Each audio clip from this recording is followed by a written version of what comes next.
Bienvenue à tous, merci d'être avec nous pour cette nouvelle édition de l'Africa Newsroom. Aujourd'hui, 5e et dernier volet de notre semaine sur la réforme universitaire avec un dossier consacré à la crise de l'université au Gabon.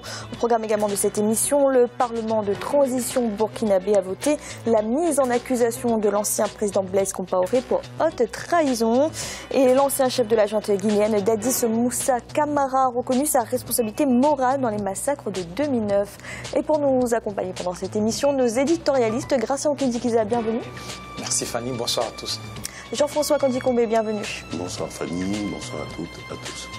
Et Jean-Marie Bitomo, bienvenue. Bonsoir Fanny et bonsoir à tous nos téléspectateurs et téléspectatrices.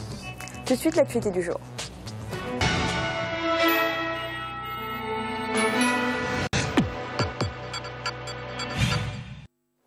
Les députés du Parlement de transition Burkina Faso ont donc voté ce jeudi la mise en accusation de l'ancien président Blaise Compaoré devant la Haute Cour de justice pour haute trahison et attentat à la Constitution. Les membres de son dernier gouvernement sont également concernés. L'ex-chef d'État avait été renversé le 31 octobre 2014. Il vit désormais en exil en Côte d'Ivoire. Idelette Mirabal-Bissou.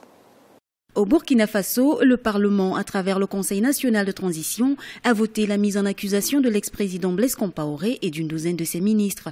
C'était le 16 juillet 2015, lors d'une séance plénière. L'adoption de cette résolution a enregistré 64 votants. À noter que les députés issus des partis de l'ex-majorité n'ont pas pris part à cette séance. Cette mise en accusation est une réponse forte à des profondes aspirations du peuple insurgé. Ceux qui ont dirigé ce pays 27 ans durant ont trahi le peuple et ont conduit notre pays dans une situation extrêmement fragile. Il est donc tout à fait légitime que chaque acteur réponde de ses actes à travers cette procédure légale et crédible. Le projet ainsi adopté devient une résolution de mise en accusation devant la Haute Cour de justice de Blaise Compaoré pour haute trahison et attentat à la Constitution. D'autres faits sont reprochés à l'ancien président et à certains de ses ministres dans ce projet élaboré sur la base de rapports produits par l'autorité supérieure de contrôle d'État et par le parquet de Ouagadougou. Depuis l'insurrection, le peuple attend la vérité sur tout ce qui s'est passé. Le peuple a soif de vérité et de justice. Et les choses ont suffisamment traîné. Il est maintenant grand temps que nos responsables de la transition assument leurs responsabilités et aille dans le sens des aspirations profondes du peuple burkinabé. L'autorité supérieure de contrôle d'État annonce que d'autres rapports faisant l'objet de résolutions de mise en accusation seront rendus publics. Ils concerneront les anciens dirigeants comptables de la gestion des affaires publiques du pouvoir de l'ancien président Blaise Compaoré. Gracien, haute trahison et attentat à la Constitution. Est-ce que ces chefs d'accusation vous semblent appropriés par rapport à ce qui s'est passé en octobre dernier ? D'abord, je me pose la question si vraiment ces infractions sont prévues dans la juridiction du Burkina Faso.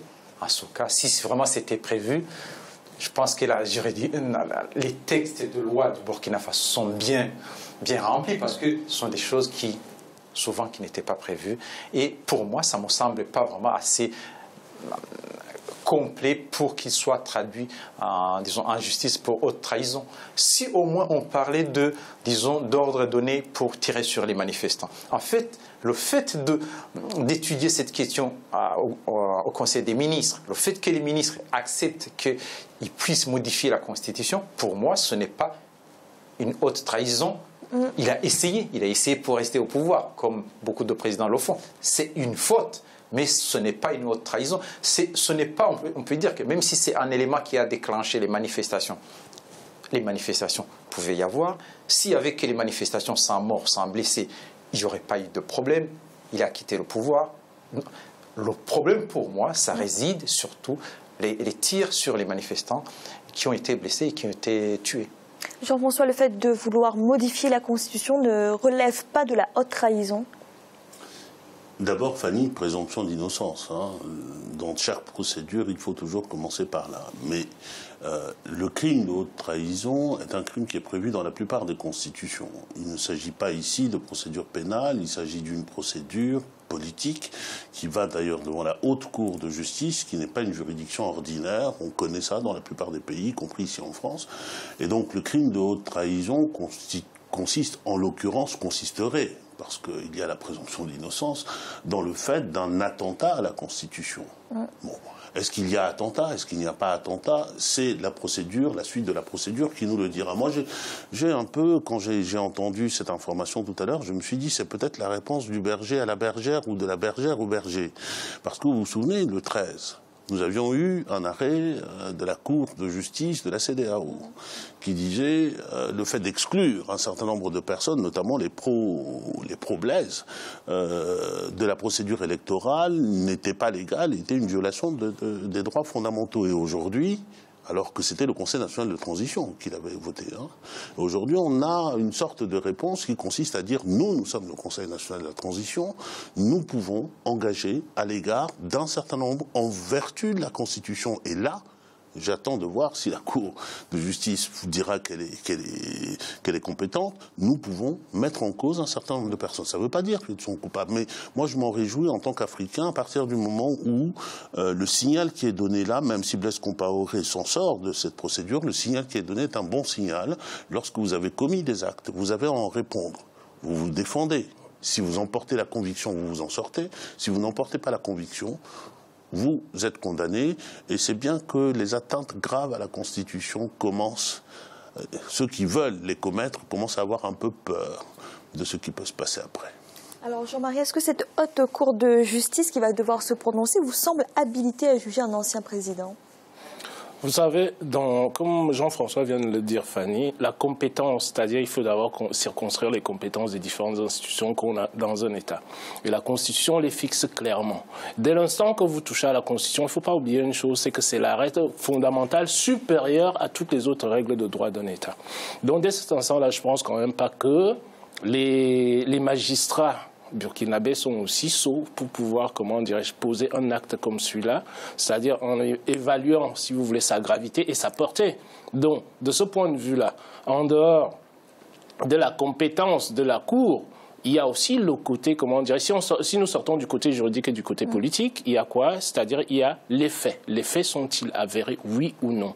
Une constitution, vous avez posé la question à Gratien là tout à l'heure, une constitution peut se modifier, elle se modifie, c'est un élément dynamique, c'est un document dynamique qui suit les évolutions sociétales, c'est-à-dire de chaque environnement dans lequel on se retrouve. Donc à ce niveau-là, il n'y a pas, de mon point de vue, si vous voulez, une atteinte grave. Mais il faut regarder les événements qui sont produits par la suite. Si nous nous arrêtons uniquement à l'aspect, si vous voulez, de la constitutionnalité, de ce qui est incriminé, c'est fait incriminé, si vous voulez, à l'ancien président, ça tourne un peu court, parce que là, je trouve qu'on fait du juridisme. Un État, si vous voulez, quand on regarde le plan juridique et le plan du droit, c'est une chose. Mais maintenant, il faut regarder, si vous voulez, de manière macro-juridiquement parlant. Qu'est-ce que ça apporte par rapport, si vous voulez, à la volonté du peuple? Parce que les présidents sont là par la volonté du peuple. Dans ces conditions-là, quand on nous parle de notion de démocratie, repartons à la base de nos démocraties africaines, sans même pouvoir parler de la démocratie athénienne, tout ce que vous voulez, ça c'est autre chose. Mais est-ce juste, si vous voulez, l'incrimination à la base, même si elle n'est pas constituée juridiquement et légalement? Donc, de mon point de vue, j'en conclurai par rapport à ce que Jean-François a dit tout à l'heure. Moi, je m'en réjouis en tant qu'Africain, parce qu'aujourd'hui, on essaye de faire asseoir la démocratie dans tous les États africains en faisant comprendre à tous nos gouvernants que les crimes que vous allez commettre ne resteront pas des crimes impunis. Il y a Hissène Habré qui est d'abord passé en premier là-dessus. Ce sont des crimes. On en parlera tout à l'heure, d'ailleurs, Jean-Marie. Merci. Dans l'actualité également, l'ancien chef de la junte militaire au pouvoir en Guinée a reconnu sa responsabilité morale dans les massacres du 28 septembre 2009 au stade de Conakry. Dadis Moussa Camara rejette cependant toute responsabilité pénale dans cette affaire qui a coûté la vie à plus de 150 personnes lors d'un rassemblement des partis d'opposition. Emmanuel Milimono. Le capitaine Moussa Dadis Camara reconnaît sa responsabilité morale dans les massacres de 150 militants de l'opposition le 28 septembre 2009 au stade de Conakry. L'ex-chef de la junte militaire nie cependant une quelconque responsabilité pénale dans cette affaire. Inculpé le 8 juillet 2015 pour complicité d'assassinat, séquestration, viol, coups et blessures, le capitaine a nié les faits qui lui sont reprochés par les juges. Certains observateurs rappellent que cette inculpation n'entame en rien les ambitions présidentielles de Moussa Dadis Camara en octobre prochain. L'inculpation de Dadis est une avancée pour la justice dans ce dossier. Il faut rappeler quelque chose. Ça ne veut pas dire qu'il ne peut pas être président et il ne peut pas se présenter. Il faut se présenter puisqu'il n'y a pas eu un procès. Aujourd'hui, jusqu'à présent, il bénéficie d'une présomption d'innocence. Je crois qu'il faut laisser le temps à la justice guinéenne de jouer son rôle. Au sein de son parti, les Forces patriotiques pour la démocratie et le développement FPDD, cette nouvelle évolution dans l'affaire du 28 septembre est reçue avec sérénité.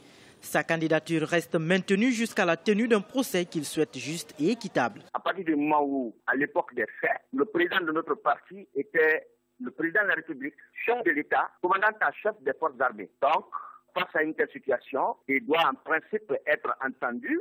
Cela ne joue nullement sur sa candidature. Nous avons accueilli la nouvelle avec beaucoup de sérénité et nous savons très bien que nous irons aux élections. Plusieurs hauts gradés de l'armée guinéenne ont été inculpés dans ce dossier qui fait débat à Conakry. Environ 400 victimes ont aussi été auditionnées par la justice guinéenne.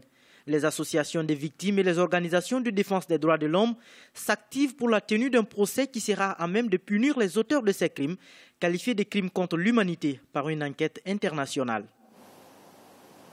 Jean-François, on le sait, Dadis Moussa Camara a annoncé qu'il serait candidat à la prochaine présidentielle, en tout cas son intention. Est-ce qu'il y a une stratégie derrière cette reconnaissance de la responsabilité morale, d'après vous ? Il y a manifestement une stratégie qui consiste à dire « je me reconnais moralement responsable, je ne suis pas pénalement responsable et la seule responsabilité qui compte, c'est la responsabilité pénale ». Je crois que c'est à peu près la ligne que Dadis Camara a choisie. Éventuellement, je crois même, sur le conseil de ses propres avocats, mais c'est une ligne qui peut s'entendre, hein, qui peut se défendre, mais qui, de mon point de vue, pose un problème fondamental en Afrique. Nous avons la responsabilité pénale, mais nous avons aussi la responsabilité politique. Dadis Camara a été chef d'État. Il se prépare à briguer le suffrage de ses concitoyens pour redevenir chef d'État.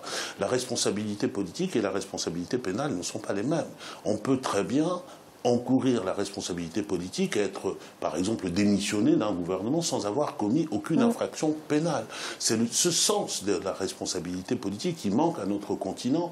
On considère que maintenant, comme le disait tout à l'heure, hein, Jean-Marie, je suis juriste, certes, mais je suis d'accord avec ses propos sur le juridisme. Il ne faut pas faire trop dans le juridisme. Or, stratégiquement, nous, Dadis Camara, comme d'autres, hein, stratégiquement, ils font dans le juridisme pour faire oublier un pan qui est un pan important d'un point de vue démocratique, c'est que lorsqu'on s'engage en politique et qu'on pose un acte, on engage sa responsabilité vis-à-vis de ses concitoyens, et lorsque cet acte, la responsabilité morale qu'il a reconnue, de mon point de vue, c'est la responsabilité politique, il devra en tirer comme seule conclusion qu'il ne doit pas se présenter au suffrage. Le reste, on verra.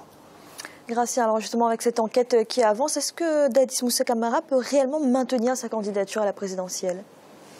Il peut maintenir sa candidature parce que du moment où il ne sera pas inculpé, jugé, disons même, il fera appel, même s'il est jugé, à ce moment-là, il a ses droits pour se présenter aux élections présidentielles.